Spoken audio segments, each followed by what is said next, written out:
the Lord.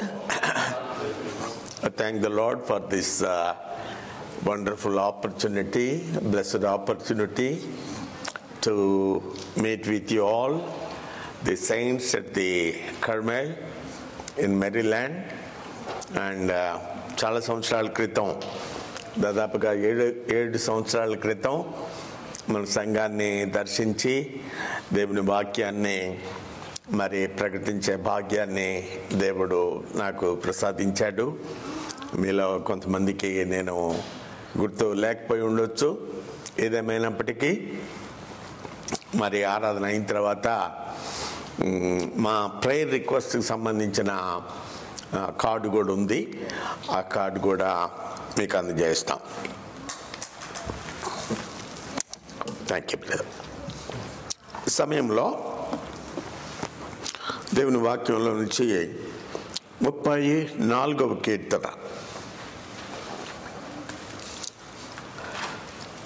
ఒక వచనాన్ని మనం చదువుకుందాం. 34వ కీర్తన మొదటి వచనం అందరం కలిసి చదువుదాం. నేను ఎల్లప్పుడూ యెహోవాను సన్నతించెదను, నిత్యము ఆయన కీర్తి నా నోటనుండు. English also please. I will bless the Lord at all the times. His presence shall continually be in my mouth. ఇంకొక వచనంగా 2వ సమూయేలు గ్రంథం 15వ అధ్యాయం 32వ వచనాన్ని నేను చదువుతాను. ఒక మాట. 2 Samuel chapter number 15 verse number 32. 32వ వచనంలో ఒక మాట, మొత్తం అవసరం లేదు, ఒక మాట దయచేసి మీరు వన్ వర్డ్. దేవుని ఆరాధించు స్థలం ఒకటి ఆ కొండ మీద ఉండెను. తెలుగు బైబిల్లో చాలా బాగుంది, కానీ ఇంగ్లీష్ బైబిల్లో and it came to pass that when David come to the top of the mount, there he worshipped God అని ఉంది. కానీ తెలుగు బైబిల్ అయితే ఆరాధించే స్థలం ఒకటి ఉన్నది. చిన్న ప్రార్థన చేసుకుందాం. ప్రేమగలిగిన తండ్రి, మీకు వందనాలు సమర్పిస్తూ ఉన్నాము నాయనా. మీ బిడ్డలు ముందుగా ప్రార్థన చేశారు. వారి ప్రార్థనలో పాటు నేను కూడా ఏకీభవించి మీ పాద సన్నిధిలో మొరపెట్టుకుంటూ ఉన్నాను నాయనా. మీ దాసునైన నన్ను మీ దయతో కటాక్షించమని ప్రార్థన చేస్తూ ఉన్నాం. మీ ప్రత్యేకమైన ఆత్మ అభిషేకాన్ని నాతో ఉంచండి స్వామి, నా మీద ఉంచండి అయ్యా. మీ ప్రజలమైన మేము ఆత్మతో సత్యముతో మిమ్మల్ని ఆరాధించడానికి మీ ఆత్మ సహాయమును నిండుగా మెండుగా దయచేయండి స్వామి. మీ దోస్తులు అందించే మాటలు సంఘానికి క్షేమవృద్ధి కలిగించే మాటలుగా ఉండడానికి కృపను దయచేయమని, దీవించమని, ఆశీర్వదించమని వచ్చిన బిడ్డలందరినీ బిడ్డ మీకు వందనాలు. ఎవరైతే మార్గ మధ్యంలో ఉన్నారో త్వరపెట్టి వారిని కూడా తీసుకురమ్మని వందనములు, స్తుతులు, స్తోత్రములు సమర్పిస్తూ యేసయ్య దివ్యనామమున స్తుతులతో అడిగి వేడుకుంటూ ఉన్నాము తండ్రి, ఆమేన్. తెలుగు బైబిల్లో దేవుని ఆరాధించు స్థలం ఒకటి కొండ మీద దావీదు కలిగి ఉన్నాడని చక్కని అర్థం వచ్చే మాట తెలుగు బైబిల్లో ఉంది. ఇంగ్లీష్ బైబిల్లో కొండ మీదకి వచ్చిన తర్వాత దావీదు ఆరాధించాడని అర్థం వచ్చేటట్టు ఉంది. కొండ మీద దావీదుకు ఆరాధించే స్థలం ఒకటి ఉన్నది. దేవుని ప్రజలమైన మనకు కర్మేలులో ఆరాధించే సమయం ఒకటి ఉన్నది. Praise the Lord. చాలామందికి చాలా సంఘాల్లో ఈ ప్రత్యేకమైన పరలోక సంబంధమైన ఆత్మ సంబంధమైన అనుభవాన్ని కలిగి లేరు. We see many Christians, మన ఫ్రెండ్స్లో కానీ మన రిలేటివ్స్లో కానీ మన ఇరుగు పొరుగు వారిలో కానీ నైబర్స్లో కానీ we come across many Christians. You ask them to pray, every Christian will pray. but you ask them to worship.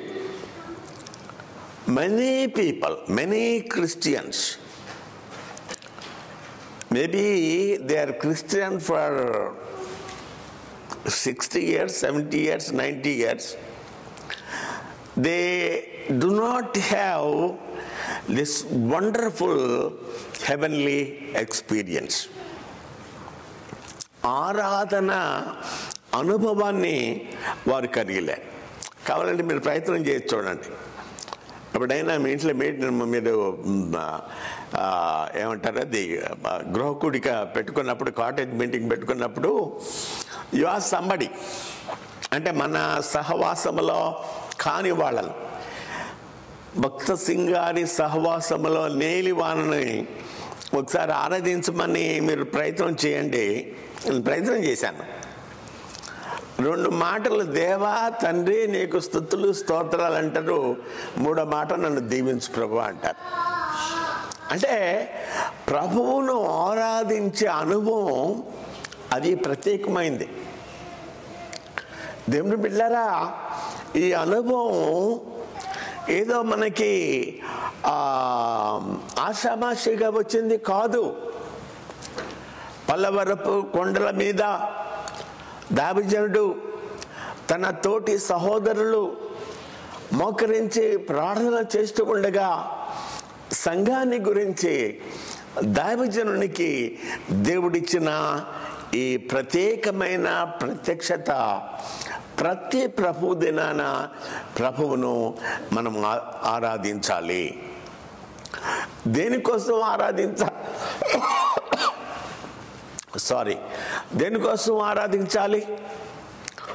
దేవుడు మన అమెరికా తీసుకొచ్చాడు కాబట్టి, అమెరికాలో మంచి ఇల్లు ఇచ్చాడు కాబట్టి, అమెరికాలో మంచి కారు ఇచ్చాడు కాబట్టి, లేదా మన పిల్లల్ని ఈ దేశపు సిటిజన్షిప్ వారసుల ఏమంటుందండి పౌరసత్వంగా మనం పిల్లల్ని చేశాం కాబట్టి అందుని బట్ట థ్యాంక్ గాడ్. వీటన్నిటిని బట్టి దేవునికి మనం వందనాలు సమర్పించాలి.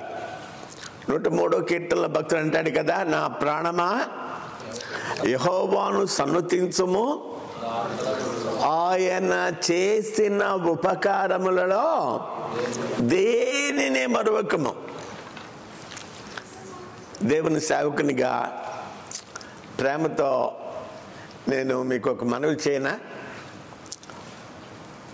నేనేం మనవి చేస్తానంటే, దేవుడు మీ జీవితంలో చేసిన ప్రతి మేలును, ప్రతి ఉపకారాన్ని మీరు డైరీగా రాయాలి, జర్నల్గా రాయాలి.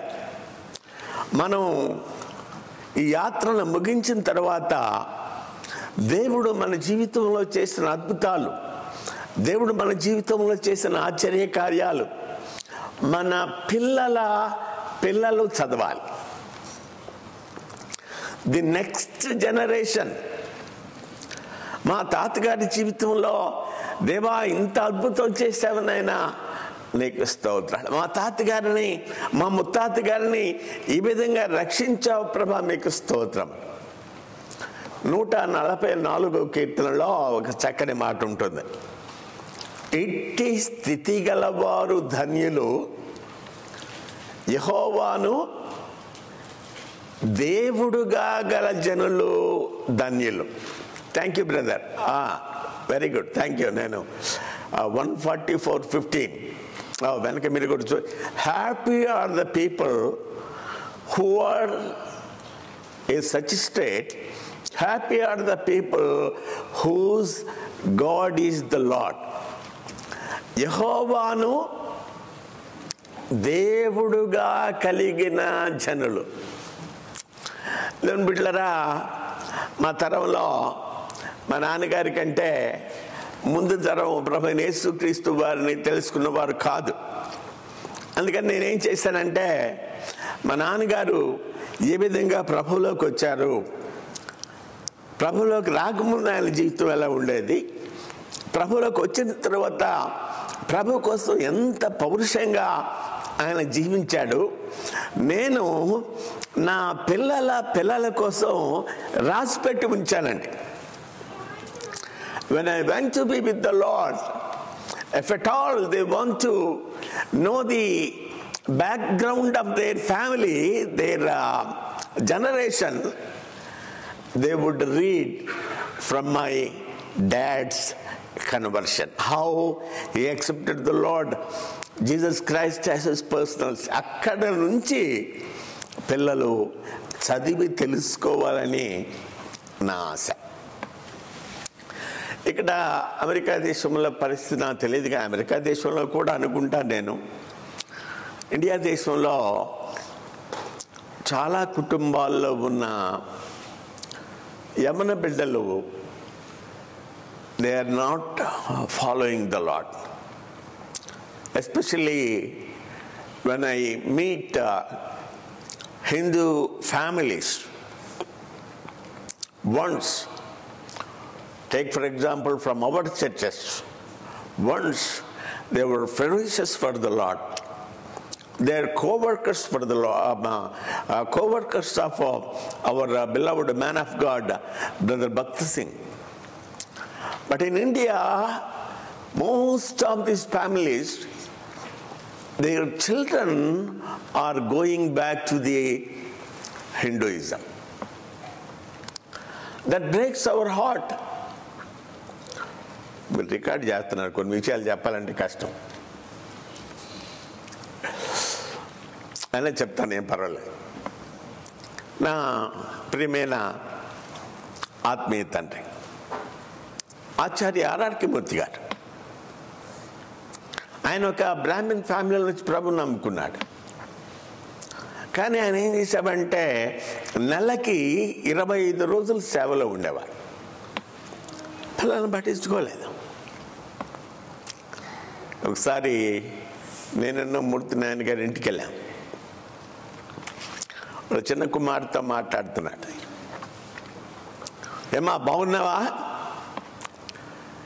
ఎలా చదువుతున్నావు? బాగా చదువుతున్నాడు daddy. 10th class half yearly ఎగ్జామ్స్లో నాకు టాప్ మార్క్స్ వచ్చినాయి డాడీ. ఓ, అప్పుడే నువ్వు 10th వచ్చేసావా? దేవుని బిడ్డలారా, ఈరోజు నా పాప పెళ్ళైంది, పిల్లలు ఉన్నారు, ప్రభుని నమ్ముకోలేదు. నేను ఎప్పుడైనా సువార్త చెప్పటాను, ఏం సేవ అండి మీరు చేసేది? ఏం సేవ? మీ పిల్లలు ఏం చదువుతున్నారో తెలియకుండా మీరు చేసే సేవ ఏమి సేవ అండి? That is the impression they had on the man of God. So దేవుని బిడ్డలారా, మన తరువాతి తరం వారు కూడా తరతరములకు ప్రభువుని స్తుతించే భాగ్యాన్ని మనం కలిగి ఉండాలి. అలా ప్రార్థన చేసుకోవాలి, అలా ప్రార్థన చేయాలి. మీ బిడ్డల కోసం, మీ నెక్స్ట్ జనరేషన్ కోసం మనం ప్రార్థన చేయాలి. సరే, ఇక్కడ దావీదు జీవితంలో తనకు ఆరాధించే స్థలం ఒకటి కొండ మీద ఉంది. మన జీవితాలలో కూడా ప్రతి ఆదివారం ప్రభువును ఆరాధించే ఈ మంచి సమయాన్ని మనం కలిగి ఉండడం అనేది చాలా సంతోషం, చాలా ఆనందం. My dear brothers and sisters, it's a blessed opportunity in our life. నేను ప్రశ్న అడిగిన మిమ్మల్ని, ఏమనుకో మాకండి. రేపు పరలోకానికి వెళ్ళిన తర్వాత మనం ఏం చేస్తామండి? బోధన బొబ్బుంటామా? లేకపోతే యేసయ్యను నమ్ముకోకముందు మనం తినేవాళ్ళం. ఒక 3 డాన్సర్స్ ఉంటారండి అక్కడ. ఎవరాళ్ళు? అలాంటి డాన్స్లు ఉన్నాయి అనుకుంటున్నారా? పరలోకంలో ప్రభుతో సహవాసం చేస్తూ యుగాయుగములు ప్రభువును స్తుతి. That's a wonderful spiritual experience we are going to have. అంటే పరలోకంలో మనం కలిగి ఉండబోయే దాన్ని ఈ లోకంలో ఆరాధించడం అనేది కొంచెం టేస్ట్ చూడడం అన్నమాట. ఫర్ ఎగ్జాంపుల్, అమెరికాలో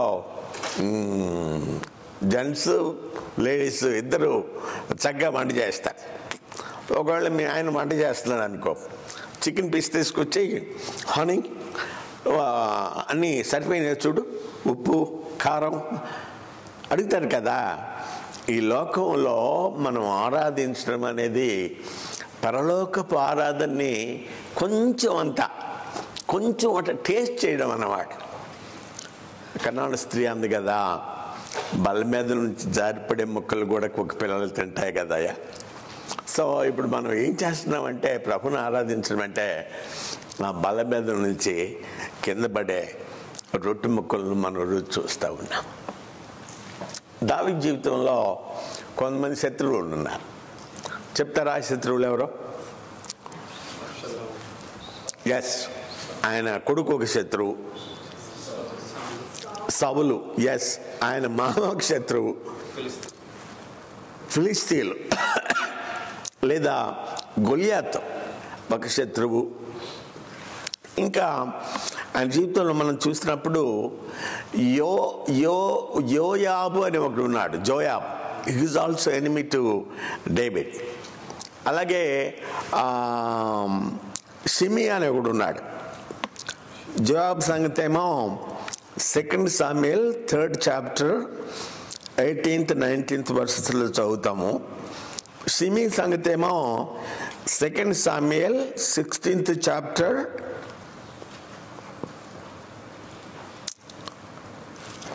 జవాబు సంగతి నేను కొంచెం రాంగ్ చెప్పినట్టున్నాను. సరే, షిమి సంగతి ఏమో 2వ సమూయేలు గ్రంథం 16వ అధ్యాయం 5 నుంచి 14 వరకు చదివితే మనం చూస్తాం. ఇక్కడ ముందుగా దావీదు జీవితంలో దేవుని బిడ్డలారా, దేవుని ఆశీర్వాదాలు ఎలా ఉంటాయంటే, ఆ రోజు ఉదయాన దావీదు లేచాడు. దావీదు గొర్రెల కాపరే. అయితే దేవునికి స్తోత్రాలు. ఎప్పుడైతే గొలియాతును జయించాడో ఏమైపోయాడు? సౌలు 1000 కొలది, దావీదు 10,000 కొలది అని స్త్రీలు పాటలు పాడారు. అంటే ఓవర్ ది నైట్ మన ప్రభువు సిచ్యువేషన్ మార్చగలిగిన దేవుడాన్ని గుర్తుంచుకోవాలి. రూతు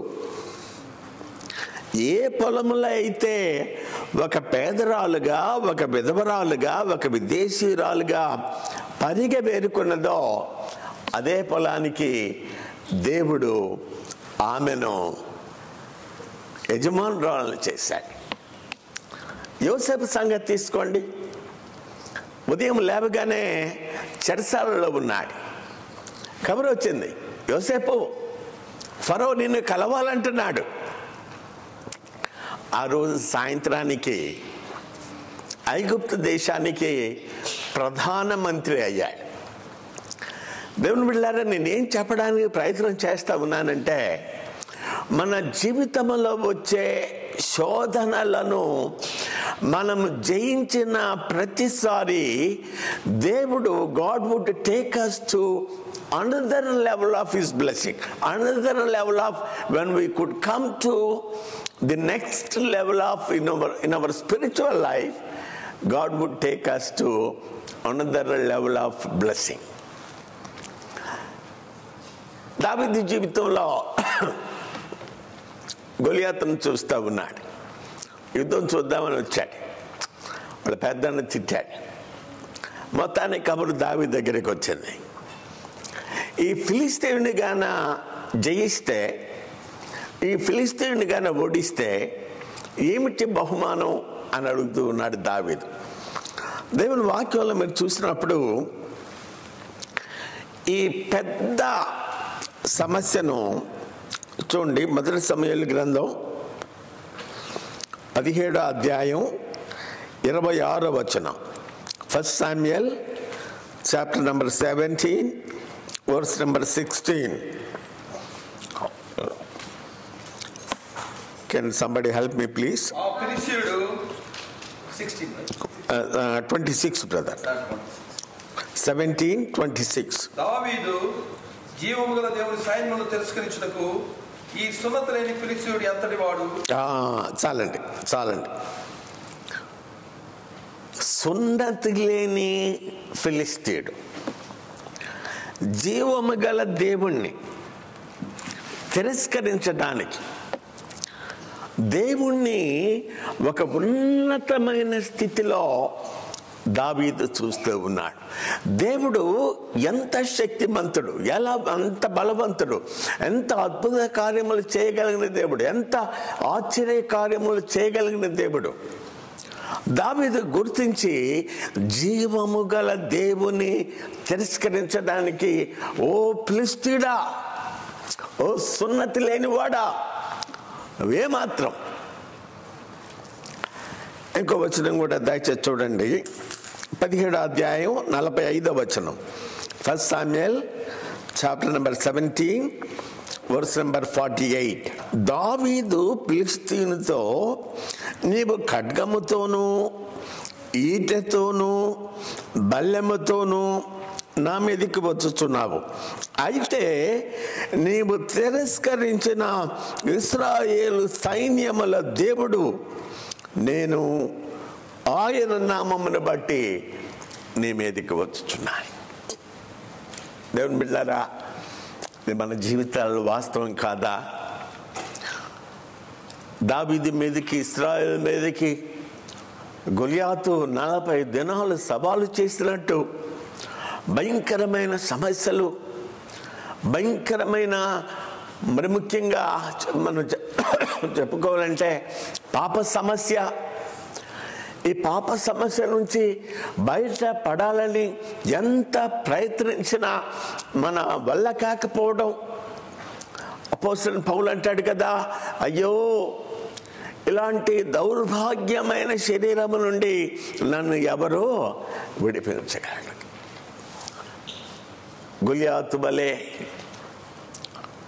గొలియాతు దావీదు జీవితంలో ఇశ్రాయేలులకు ఒక పెద్ద సమస్యలాగా ఉన్నాడు.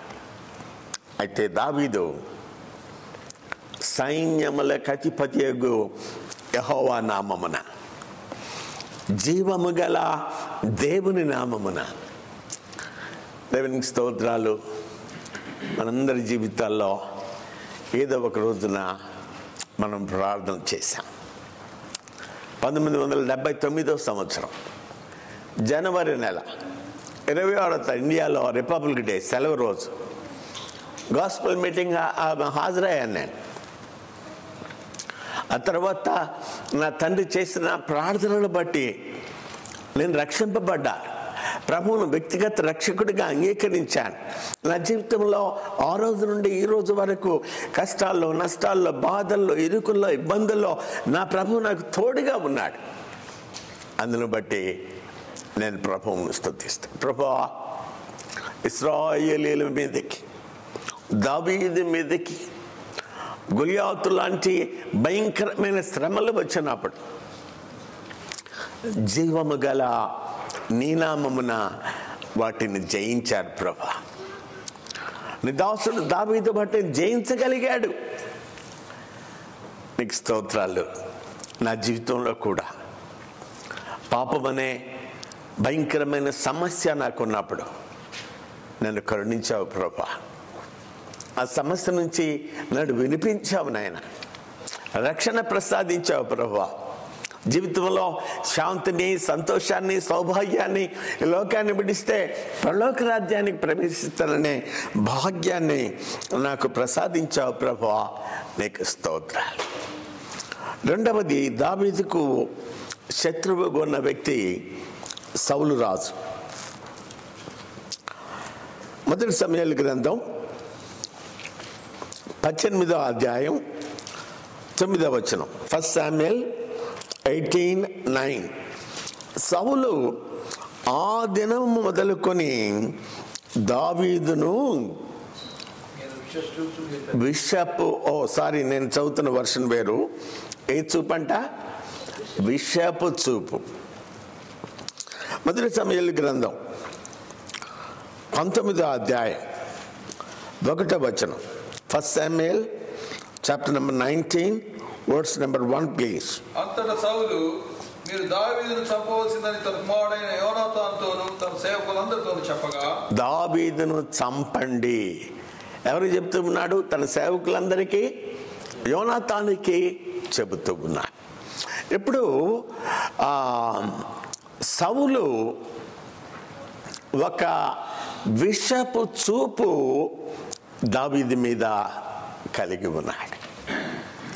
దేవుని బిడ్డారా, దేవుడు మనలను దీవిస్తూ ఉంటే, దేవుడు మనలను ఆశీర్వదిస్తూ ఉంటే అసూయపడేవాళ్ళు చాలామంది ఉంటారు. ఎక్కువగా మన సొంత వాళ్ళలోనే ఉంటారు. అమెరికాలో ఉన్న మీకు ఇండియాలో ఉన్న బంధువులంటే చాలా ఇష్టం.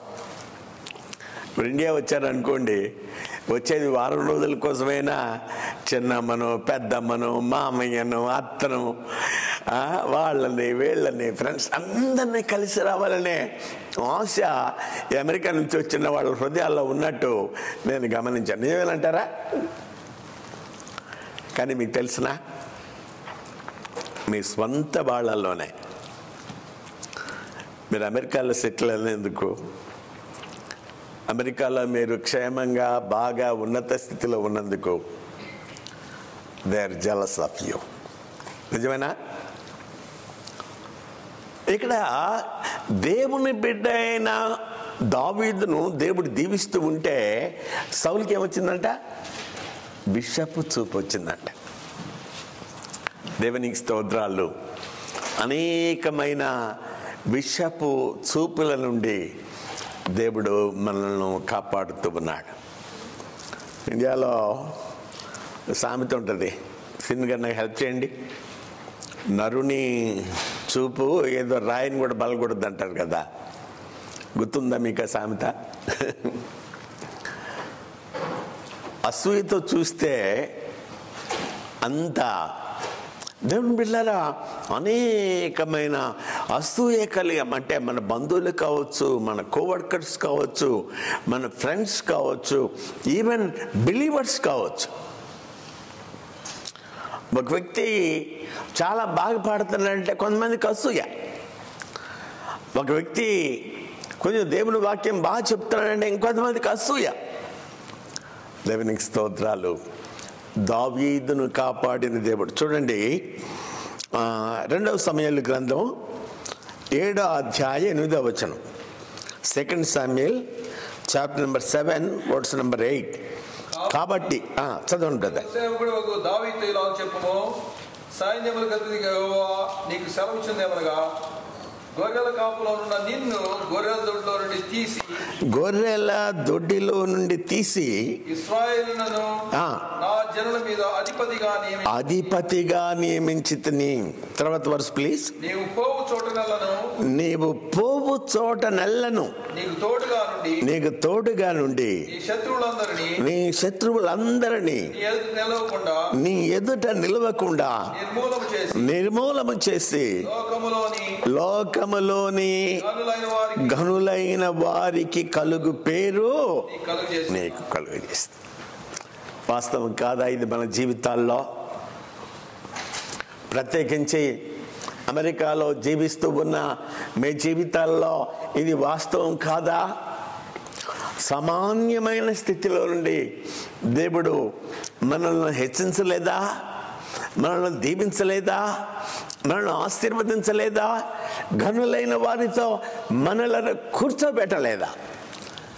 ఏం చేయాలి? ప్రభువును స్తుతించాలి, ప్రభువును ఆరాధించాలి. దేవుని బిడ్డలారా, మూడవదిగా మనం చూసినప్పుడు తన కుమారుడైన అబ్షాలోమును మనము చూస్తూ ఉన్నాం. అబ్షాలోము తన తండ్రికి వ్యతిరేకంగా పనిచేశాడు. తన తండ్రి మీద తిరుగుబాటు చేశాడు.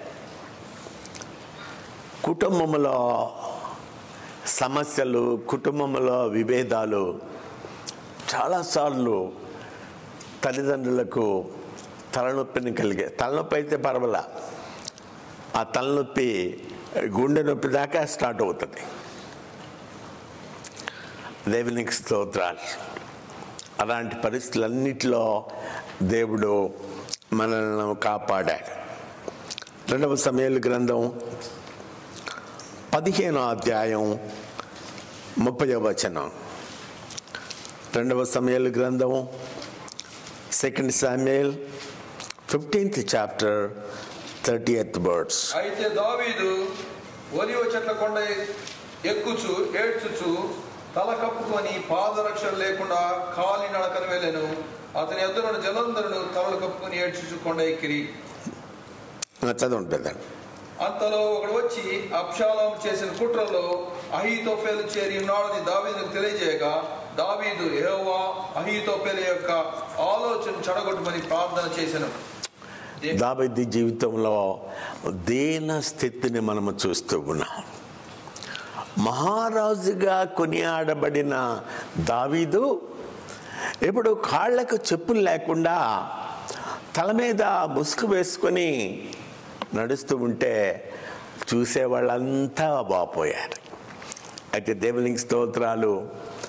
గొలియాతు నుంచి దేవుడు కాపాడాడు, ఇంకా సౌలు నుంచి దేవుడు కాపాడాడు, ఇంకా అబ్షాలోము నుంచి దేవుడు. జోయాబు, షిమిల్ కూడా ఉన్నారు, వాళ్ళ గురించి మనం ధ్యానించడం లేదు. తన కుమారుని ఎంత ప్రేమ కలిగి ఉన్నాడంటే దావీదు తన సైనికులతో చెప్తాడు, కొంచెం please bear with my son. ఎవరు? శత్రువు. ఎందుకు వెళ్తున్నారు వాళ్ళు? శత్రువును చంపడానికి వెళ్తున్నారు. కొంచెం చిన్నవాని విషయంలో తీరా దేవుడు అబ్షాలోము తొలగిస్తాడు. అబ్షాలోము చనిపోయిన తర్వాత, అబ్షాలోమా నీకు బదులుగా నేను చనిపోయి ఉంటే ఎంత బాగుండేది కొడుక. కుమారుడు కోసం విలపిస్తాడు దావీదు. అలాంటి ప్రేమ కలిగిన కుమారుడే దావీదుకు వ్యతిరేకంగా పనిచేశాడు. అనేక సార్లు మన జీవితాల్లో our own people, maybe sometimes our children, who knows, బాధ పెట్టవచ్చు, కష్టపెట్టవచ్చు. అయితే ఉదయకాలం ప్రభుని మనం స్తుతిద్దాం. అలాంటి పరిస్థితుల్లో కూడా దేవుడు మనకు తోడుగా ఉన్నాడు. దేవుని బిడ్డారా, దేవుడి మాటలు మన వినికిడిలో దీవించి ఆశీర్వదించునుగాక. గొలియాతు లాంటి సమస్యలు, సౌలు లాంటి సమస్యలు, అబ్షాలోము కొడుకు లాంటి సమస్యలు, వీటన్నిటిలో నుంచి దేవుడు కాపాడుతూ ఉన్నాడు. కాబట్టి ప్రభు మనల్ని స్తుతించి ఆరాధించుదాం.